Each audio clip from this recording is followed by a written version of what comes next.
मलीर जे new Ali Mohammad गोठ में माशूक अली जी फरियाद ते पुलिस संदसि धी 30 वरियनि जी सजना जे घर पहुची तलाशी वरिती ऐं घर जी गैलरी मां खोटराई कई वई त मिसमात सजना जो लाश रिली में वेढ़ियल तशद्दुद थियल मिलियो।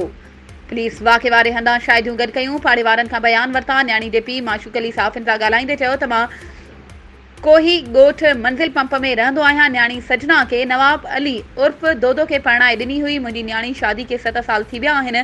2 धीअरूं ऐं 1 पुटु अथसि। इन चयो त मुंहिंजी धीउ खे मीर हसन मुख़्तियार अली ऐं अली हसन क़त्ल करे फरार थी विया आहिनि।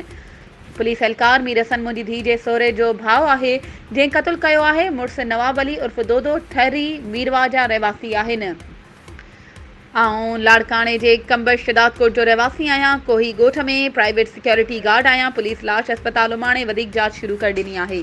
वधीक ख़बरूं ऐं अपडेट्स जे लाइ असांजे चैनल खे सब्सक्राइब कयो ऐं हा, बेल आइकन खे प्रेस करणु न विसारिजो त जीअं असांजी हर नई अचण वारी वीडियो तव्हां ताईं